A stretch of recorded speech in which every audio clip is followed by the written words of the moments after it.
opportunity tool because we are going to be adding other technologies to the capability. And with that, I will sort of go through a few slides giving some background on where this started, a little bit about the framework that we use to develop it, and then I'll do most of the time as a demonstration of the tool itself. So if you're not familiar with the Clean Energy Solutions Center, which funded the development of this capability, it was launched in 2011 through the Clean Energy Ministerial Initiative in partnership with UN Energy. It was sponsored by the U.S. Department of Energy, the Australian Department of Resources and Tourism, and the International Copper Association.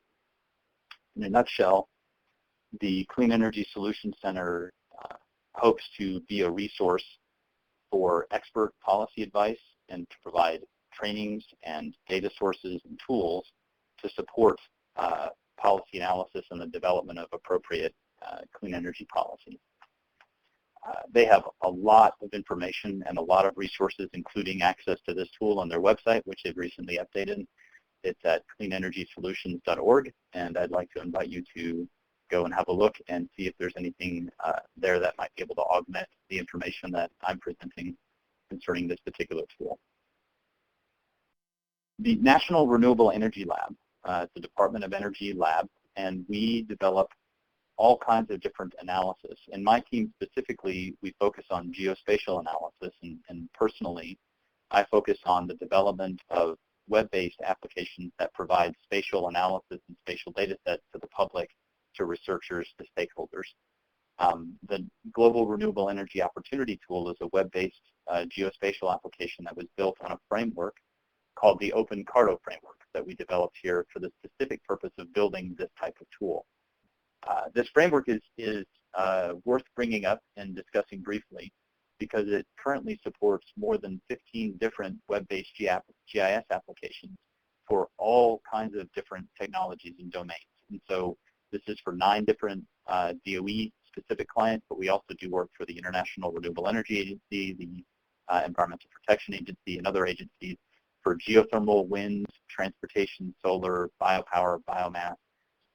This particular framework is designed to support all of those independent applications, if that makes sense. And so it's an interesting value proposition for this particular tool and for all the tools, because all of these tools share the same data repository, so the framework that supports that, the same interface code that supports zooming and panning and turning layers on and things like that, and the same analysis code, so they can all share these things. So for example, if you're looking at the Global Renewable Energy Opportunity Tool and you want to load data that has to do with biomass, because that's relevant to your research, it's very easy to do that between these applications.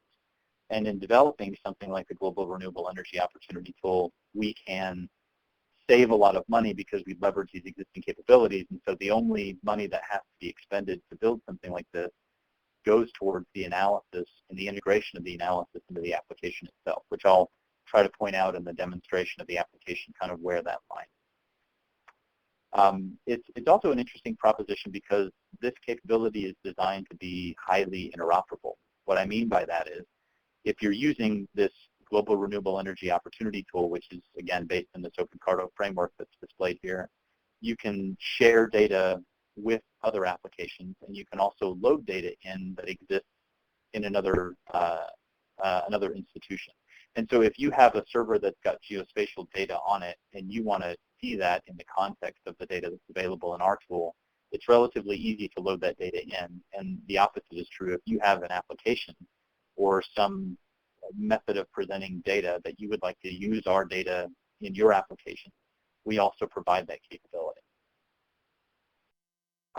The last piece I'll talk about is how the analysis is integrated in the application. We feel very strongly at NREL that because we've done analysis in one way does not necessarily mean that's the only way or the absolute best way to do the analysis. There are a lot of factors that go into decisions about different parameters. And so in the Global Renewable Energy Opportunity Tool, you can actually run live analysis operations. But there's also the possibility that you might want to build your own tool that runs similar analysis using the same algorithms. And so we've made the analysis algorithms that support our applications available through something we call developer.nrel.gov. So you can go to this website and you can actually run the same analysis you see in the application just using a piece of software or a web browser. And so this is what the interface looks like. You can see that there's input parameters here, and then what you get is this code that you can use in your own application. And so what that looks like is you would write a piece of software that knows how to access this code, and then your application would turn it into tables and charts and forms that the user would interact with in the exact same way that the Global Renewable Energy Opportunity Tool behaves. And so, again, the reason we do this is because we want to enfranchise people to be able to use the capabilities that we develop in their own businesses and own research efforts. And so with that, I'm going to move into the demonstration of the tool itself. The reason we built this is because we continuously had to deliver data like this, residential PV grid parity at $3 per watt total installed cost, as a piece of paper with a printed map on it. And as we would update these data or change assumptions, we had to reprint the maps and redeliver them. So what we wanted to do was make them available through an interactive interface that would allow users to really get into the data and explore it. And so we've built this and put it up on our maps.nrel.gov page. So you can see here, these are all the different applications, or at least some of the applications that use the OpenCarto framework. If you go to maps.nrel.gov, Global Renewable Energy Opportunity Tool is one of the tools that's listed under the solar category. And so I'm going to bring up the application itself. Just go ahead and reload it.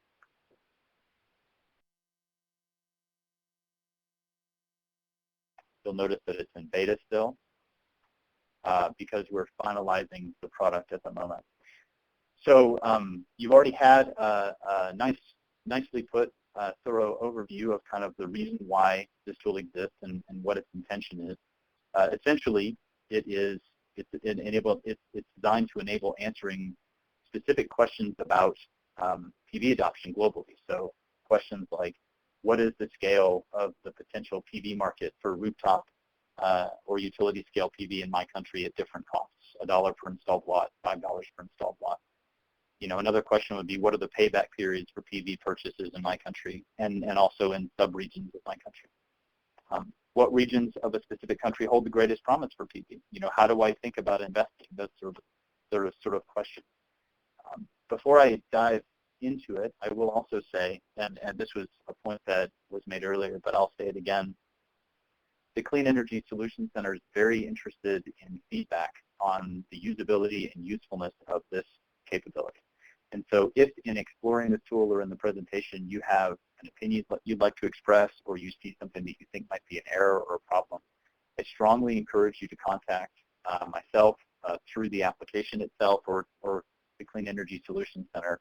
And also if you're interested in collaborating and the data is attractive, or you'd like to think about other ways to work together, I think that's something we'd be very interested in. So I'll start by just saying that this application is live on the internet right now. And so after the presentation, if you want to go explore it, I encourage you to do that. If you do decide to do that, I'll stress that the application will run in all modern web browsers, but you'll get much better performance out of Chrome or Firefox or Safari. Internet Explorer has known limitations with adoption of standards and things like that. And so it's simply going to run slower, and it's going to be less responsive. And so if you do go and explore the site, I strongly recommend you use Firefox and or Chrome.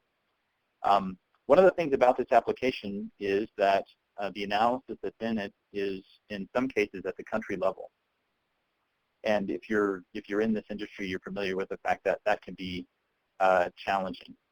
And so what we've done is it can be challenging to interpret. And one of the things that we've done is we try to be very careful about putting all of the information about what the application is, what it's intended to do, how to interpret the data, how the data were calculated, all at the very front. So when you open it, you really can't do anything except look at this window until you close it. And this window gives you this overview.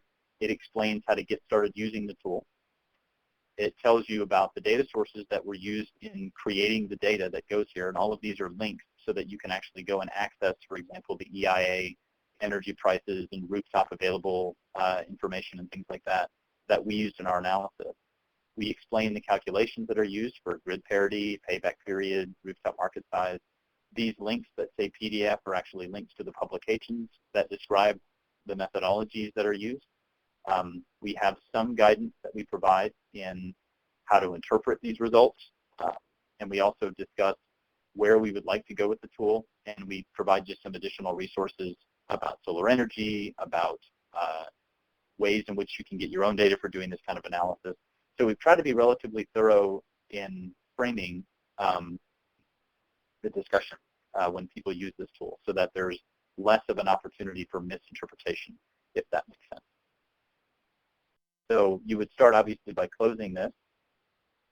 I would like to point out that this button in the upper right-hand corner indicates that I can log out, which means that I am logged into this application. There are some functionalities that I'll show that require you are logged in, but you don't necessarily need a password or a username to use it. And so I'll try to indicate through the presentation of the application where those requirements are. Again, this application is live, and I'm demonstrating it live right now. So I'm running it over the internet and bringing things up actively in it. So you'll notice that this is a web-based GIS. It's a geographic information system. It has the functionality that you would expect to see in a GIS. And so when you load it up, the first thing you see, obviously, is the map that I showed a print of earlier. And if you simply click somewhere, you'll get a query response. So right now I've got grid parity at $3 a watt and country is turned on. And so for those, you can just drop down this and it says the country you clicked on is the United States, and the ratio of solar costs at the residential retail rate is 0.06. If I double click, it zooms in, and if I drag it around, it pans. You can do things like take a measurement, you can do geolocation. I'll demonstrate all of these tools as I go through the different features of the application and show how it's used. One of the things that we do provide in this is base layer, which is actually relatively expensive, but it's very useful in getting your bearings and seeing how the different data that we have correlate with both political features and topography. And so we use the Google data for that. You can load the satellite imagery behind the data. You can load OpenStreetMap, which is actually an open data set that you can contribute to, which has roads and things like that. So if you're in an area that doesn't have data and you would like to add data to it for context, you can add the data to OpenStreetMap, and then it will show up in our application. What I'll use for this demonstration is just the hybrid Google map, which has the topography and also the location names. Some of the very basic tools that we have, obviously you can zoom into a particular location. So I'm going to spend some time just in Central and South America because the data is interesting down there. You can actually print this. So if you see this button up here that says print, once you've got the data in the form that you want, you can open up this little subpage, kind of move it around to get it right where you are interested in, give it a title, and then print it, which I'll just demonstrate as a PDF. We've found to be a very useful tool because what a lot of people use this for is to augment a PowerPoint presentation or something like that. And so you can get a nice picture of the map that you can do a screen capture of, and you've got these nice legends that indicate what the qualities on the map are. So this is kind of a useful tool in using the application to communicate to someone else that maybe doesn't have access or the capability of using the tool. I'm going to point this out just right at the beginning because I think this is going to be very useful for you guys, is this ability to provide feedback. If you click provide feedback and you type your name, email address, and a message, that'll come directly to me and the project lead on this, but also the lead developer. So if there are, again, features you would like to see or things that you think are incorrect, it's very, very easy to provide feedback. If you need to communicate through the Clean Energy Solutions Center, that's also an excellent way to do that. This help button, if you go into the application and begin to use it, has diagrams and descriptive text about all of the different things that you can do, including the analysis capability, which I think is the one that probably needs the most explanation. So if you get lost or you don't know how to do something, go up here to the top bar and click the help button and you can see that. And if you want to see the data that we provided about the application and the description at any point, you can click about this application. and it'll, again, bring up that window, and you can go back to the calculations and say, how is it again that they did grid parity, and go and see that again. So all of that's available to you up here in the top toolbar. Mostly, you will probably spend time doing things like looking at data layers and querying. And so what I'd like to do is just walk through the data that's available in the application very quickly to give you a sense of what we provide, and then I'll move into how to do some querying, and then we'll talk about the analysis. We do have, at the country level, which is the data set that's turned on, residential PV grid parity at $5, $4, $3, $2, and $1 per watt, and that's the installed cost of solar. We offer another layer that is the PV payback period, and this is in years at the different dollars per watt.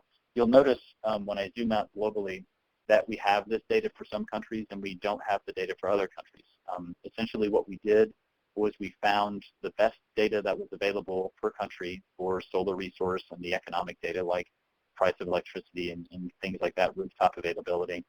And we use the best data available to us, but in some countries we simply don't have the data to do it. So you'll see that we do have these data in some countries, but not in others. In case you're curious, you can look at the legend and see that this is the different years that are available as far as the payback period in the country at that particular dollar per watt. We have residential rooftop PV potential. So this is looking at what is the technical potential for PV. So it's the area that's available for rooftop solar technology as specified in the EIA report for selected countries.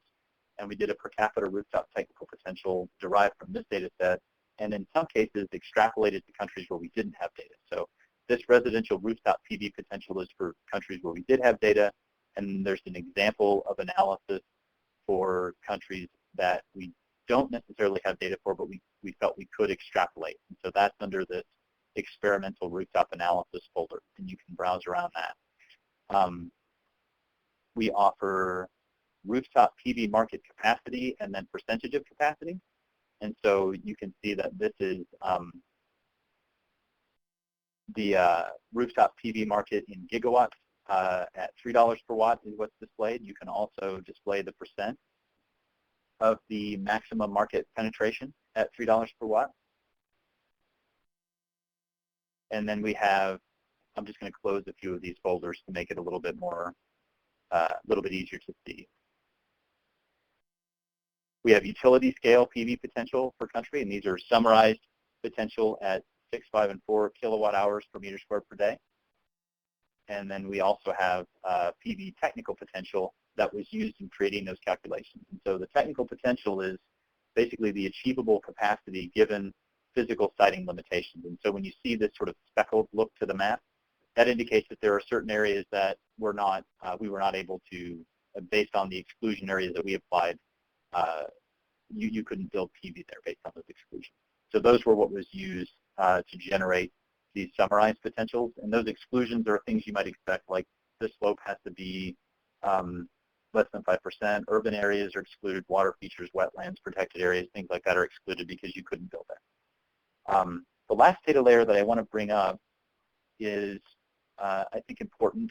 And this directory here has a lot of global data, so relative humidity, heating degree days, earth skin temperature, atmospheric pressure. I think one of the more interesting data sets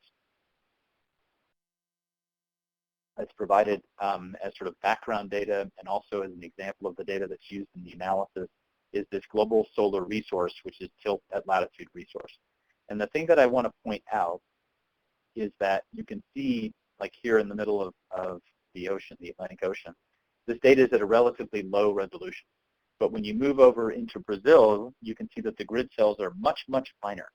And the reason for that is we actually combined all of the available data that we had for solar resource that we could turn into tilt at latitude into a single data set.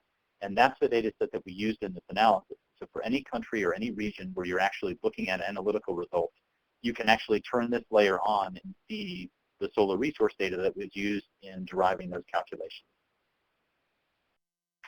So I'm going to go through a little bit of what you can actually do with these data. What I'm going to do is I'm just going to zoom in to a particular area. In this case, Havana, just to demonstrate that the geolocation is globally available. So there's Savannah. I'm going to zoom out just a little bit and take a look at Central and South America and Mexico here. And so you can see this more clearly now, these areas of relatively low spatial resolution in the solar resource data set. And then you start to get into Mexico and Central America and South America, and you can see that you get a little bit higher resolution.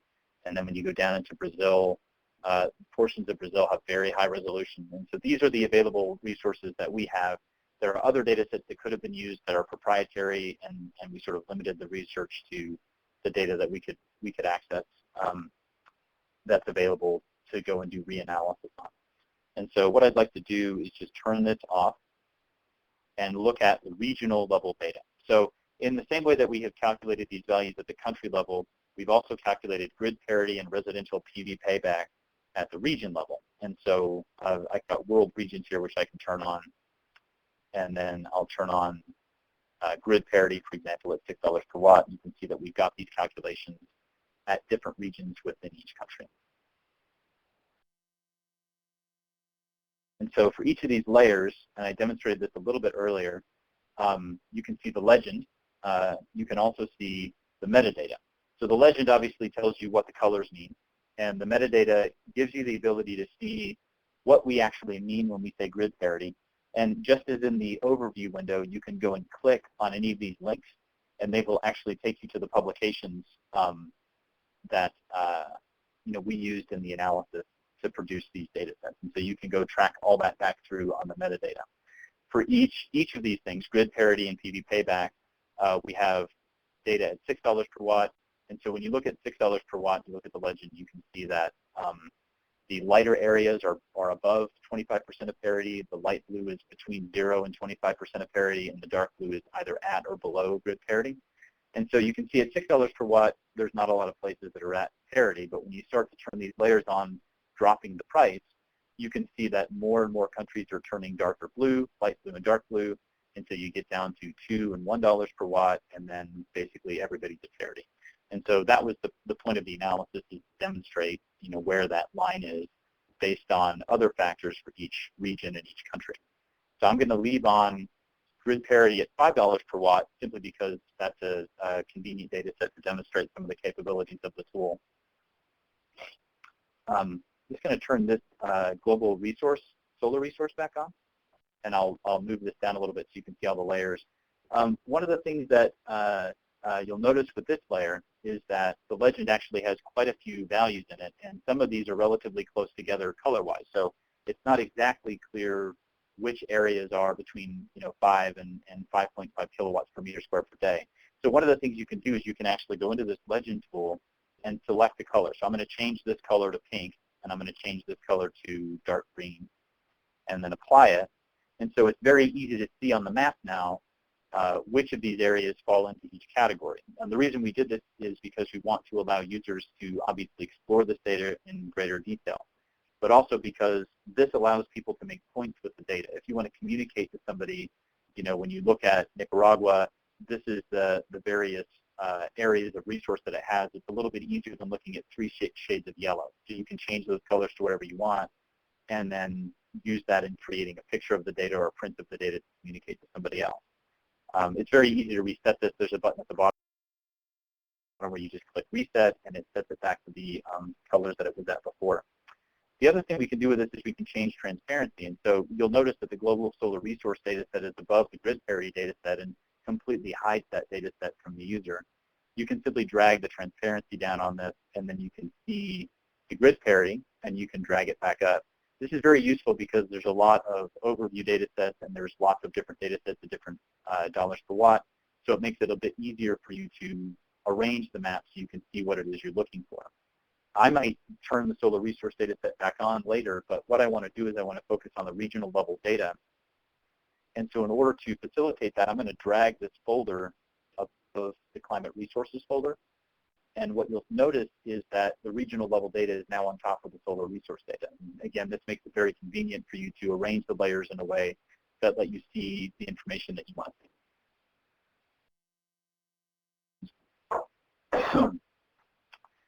So once you have this the way you want it, you can begin to do queries on it. So I'll turn off the solar resource data to make this a little bit easier to see. I'm also going to zoom in to Nicaragua, again, just because it's a convenient way to demonstrate some of these capabilities. There's a button at the top of the window that says Query, and when you open it, you can query by point, region, or attribute, and there's an advanced attribute query. So just to demonstrate what these data look like, I'm going to grab the point query, and you can tell that for this region, I can click here, and I can see that the grid parity is 0.693, the ratio of solar cost to the residential retail rate. But if I click in other areas, that number gets higher. So it gets higher over here on the West Coast, which may seem obvious. And so you can see that even though this is all blue, there are obviously different values in it. Blue is just representing a very large category, at or below parity. And so another way you can do this to get a better idea of what all the regions look like together is actually to do this region query. So I'm going to grab this tool and just drag a box over all of the regions in Nicaragua. And so I'm going to move this window up a little bit to show you that at the bottom, so you get all the layers that are turned on. So I had countries, regions, and grid parity. And so I get results for country, the 2 countries where I selected regions, all the regions in those countries, and then I've got the results for grid parity. And you can see as I'm switching between these, it's changing the selection. Once you're in this window down at the bottom, you can do a couple of things. You can actually sort these data. So I'm going to sort them ascending. And then when you select these things, you'll notice up here this region turned green. So if I say, oh, that's interesting, I can click here and then see where in the data I'm clicking. So this is a bit of a convenient feature just to figure out if you've got a lot of regions selected where you're looking. And then if this information is interesting to you, you want to use it in a report or download it for use in a model, all you have to do is click this button that says Download Results. I'm going to open these up in Excel. And hopefully you guys are able to see this spreadsheet with all the different regions and then their grid parity, right? So this makes it very convenient to export only the portions of the data that you're most interested in. So what I'm going to do is I'm going to close these results and then clear the selection to demonstrate our advanced attribute query. The attribute query is very similar. The advanced version just has more features, and so I'll demonstrate that. What it does is it loads my previous query, that box query. So I'm going to get rid of that. The way you do it is you right-click it and just say delete. Right-clicking is a capability that most of the application has. And what I'm going to do is I'm going to choose to do a very, very simple query. I'm going to find all the countries. So I'm going to add the countries layer where the name of the country is Nicaragua. And just do a quick search. So obviously it found Nicaragua. That's a very simple kind of query. I'm going to refine these results because the thing that I'm really interested in is grid parity at $5 per watt. And so it loads the previous query, which is convenient because I want to search for grid parity within the country of Nicaragua. So I'm going to grab another layer, grid parity. I'm going to add that to the query. And I'm going to indicate that I'm interested in the grid parity value where that value is greater than 0.7. A very simple search. Only grid parity in the country of Nicaragua and only grid parity for a region where that value ratio is 0.7 or above. So if I submit that query, you can see I basically get the western part of Nicaragua. And I say, well, I'm actually interested in a smaller area than that. So I'll refine that query. It loads, again, the previous query, and simply add an attribute. So I'm going to say greater than 0.7 and grid parity is less than, we'll say, 0.8, just to get a limited subset. And so as you might expect, you get this central part of Nicaragua where these values are, again, only in the range of greater than 0.7 or less than 0.8. And so the interesting thing is you can actually go back and say, oh, what was the previous query? You bring that up. So I clicked over here on this, the other advanced query tab, the previous one. This is the one where the values are just above 7. And you can see I've got the western part of the country again. And I can go back to the previous result, and I get the actual query for the country itself. And for all of these, you have the ability to either refine the query or download the result. So let's say that this is what I want to show. My interest is in saying, these particular values for grid parity, but only in the country of Nicaragua.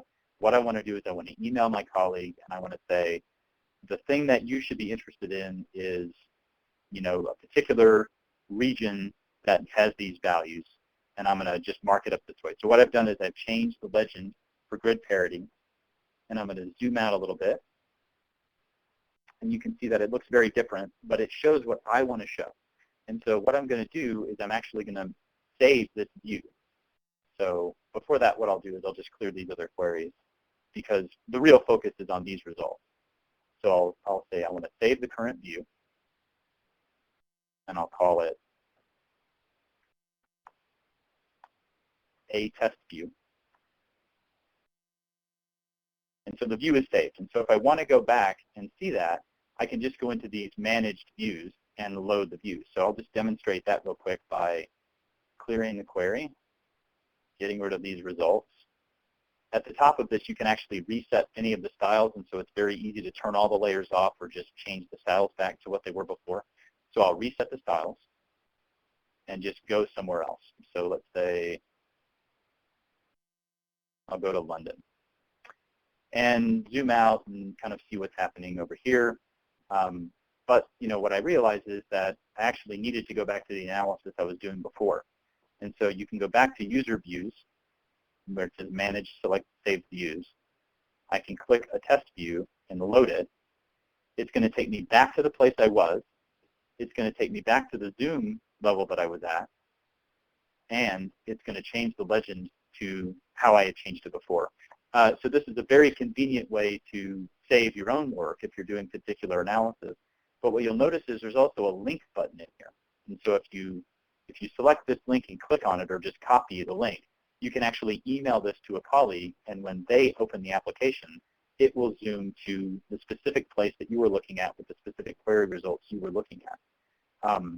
So this is a very convenient thing to do, but again, as I'd indicated earlier, you have to have a user account to do this, and so you'll have to get an OpenParto account to be able to do that. If you access the application, this will say login.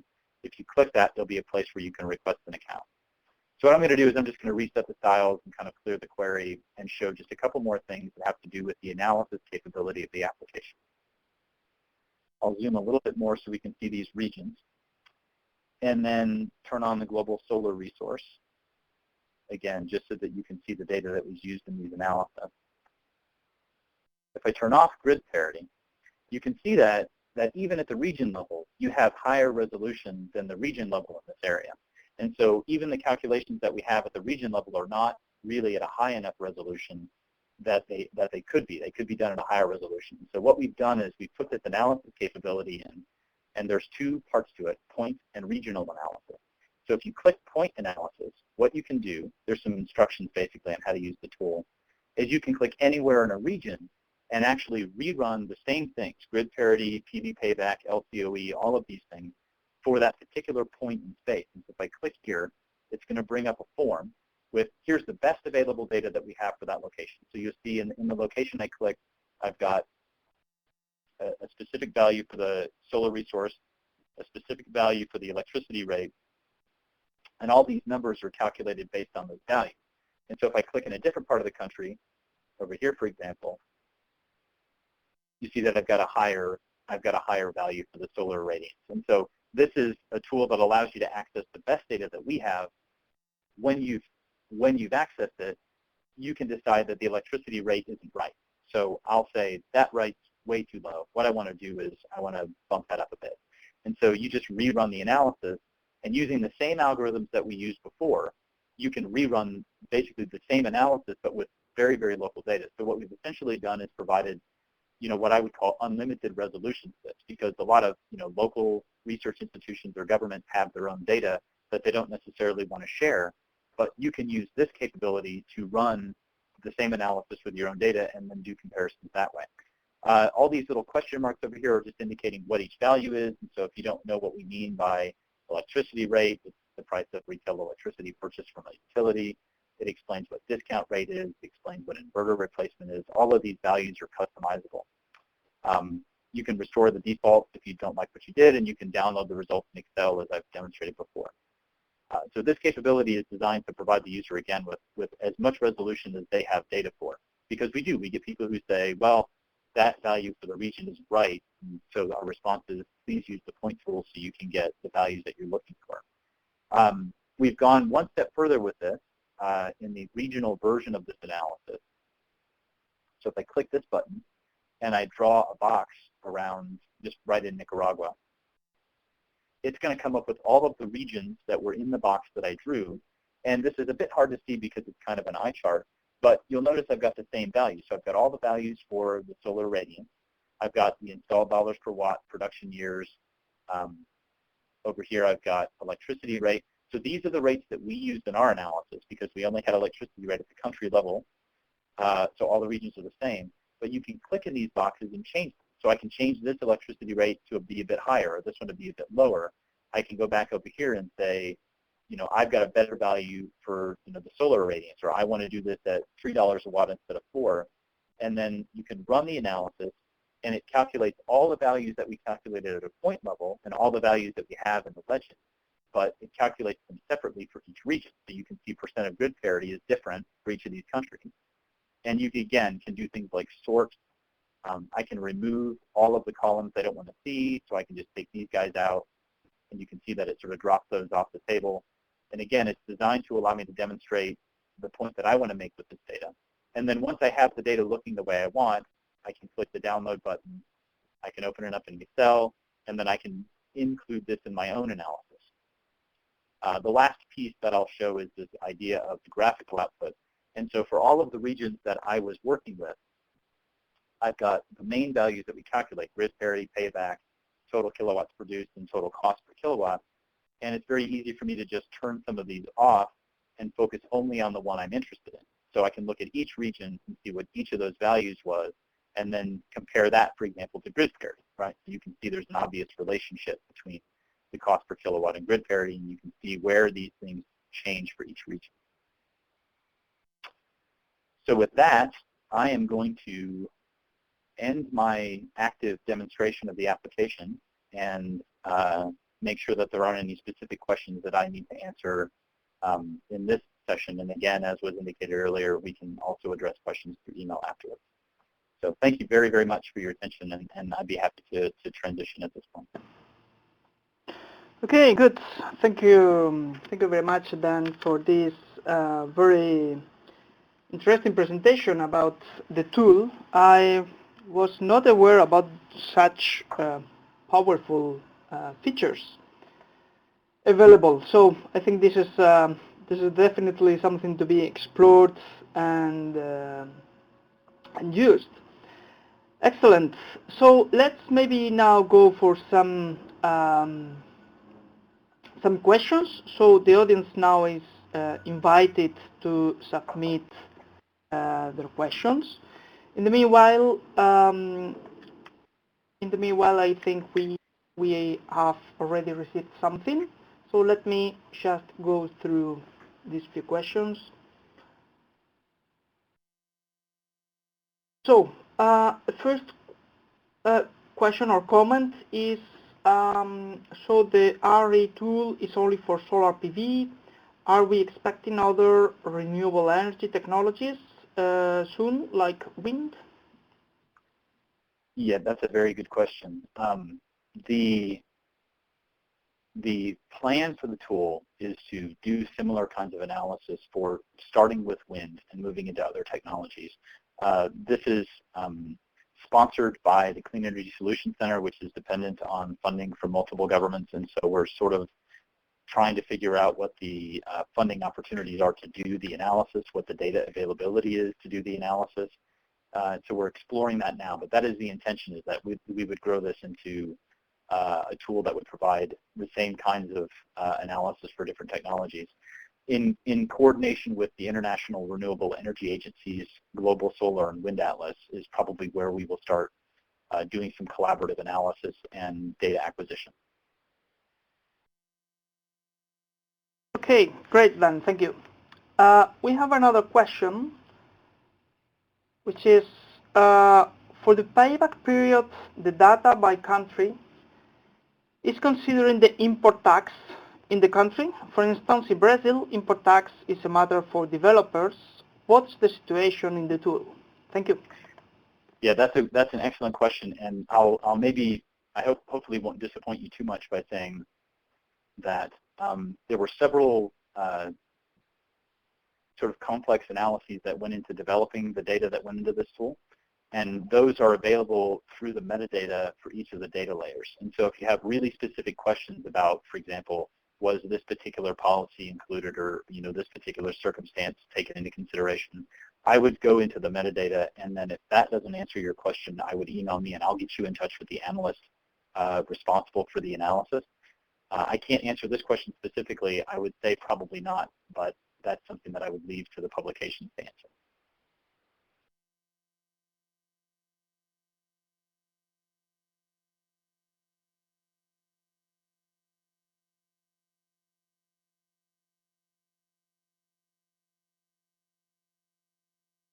Yeah, so hopefully you guys can still hear me okay.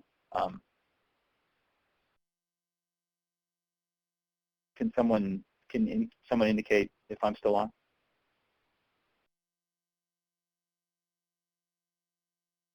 Because I'm not hearing anything over the phone. Oh, okay, sorry. Great. That's right. I'm sorry, I was mute. Okay, so next question. Your examples are all on-grid, but can this tool be used to assess off-grid PV? Or if not, are you planning on building in this functionality? Yeah, I really appreciate that question because that's something I've been wanting to do with it, and I'm trying to, I don't know how to put this, sort of drum up support for doing something like that. And so I think that's a very good question. The answer to it is no, we do not include that at the moment, but that's something that the tool certainly could provide. And I think the question is, whether or not we can provide that with the data that's available for particularly in Africa. It's very limited data set. Data sets that are available. But I appreciate you asking the question so that I can take that forward as a potential development. Okay, good, thank you. So there is another question. How can we know how accurate are the radiation solar data sources? Yeah, that's a good question as well.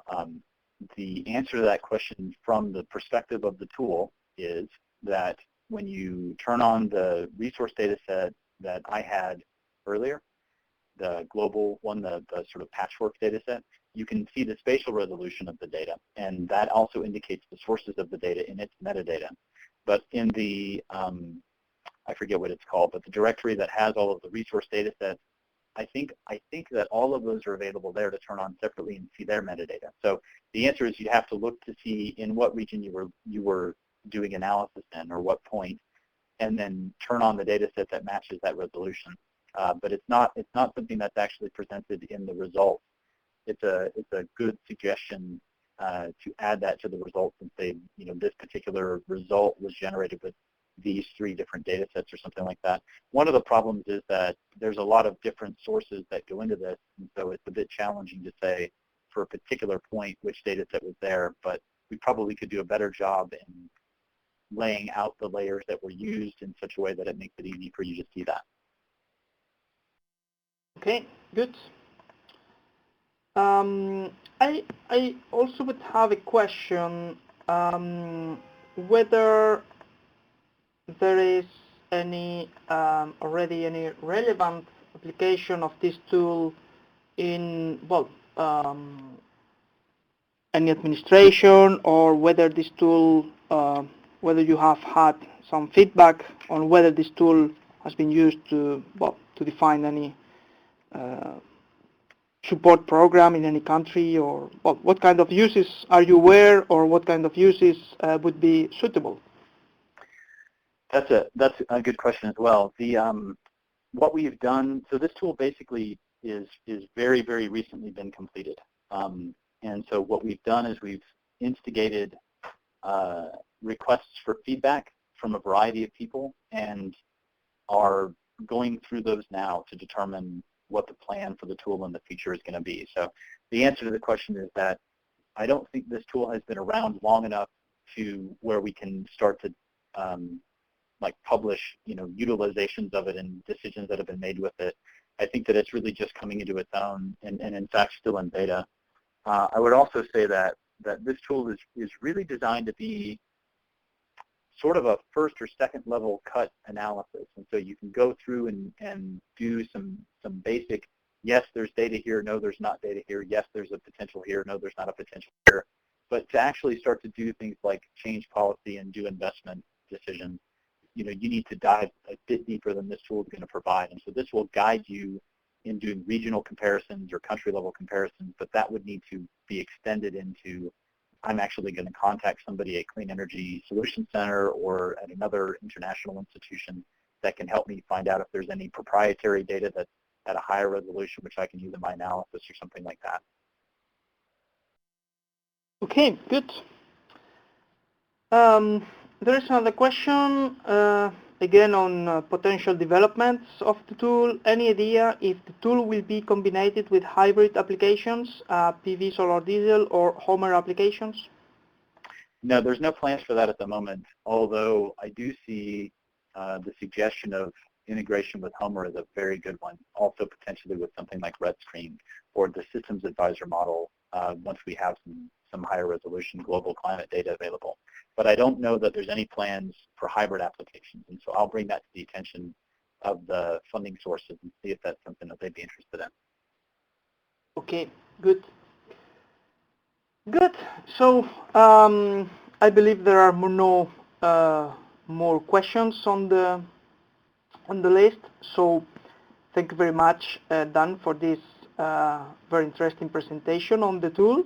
Really powerful tool. Thank you to the audience for attending and submitting really interesting questions. And then I will give you the floor, Dan, just to to close the session. Thank you. Well, with that, I'll just say the same. Basically, I really appreciate your attendance. I really appreciate the questions. Those are very good. And again, strongly encourage you to get in touch with me or get in touch with Clean Energy Solutions Center if you have ideas, suggestions, or thoughts on collaboration, things like that. So thank you very much. Okay, thank you. Goodbye. Okay.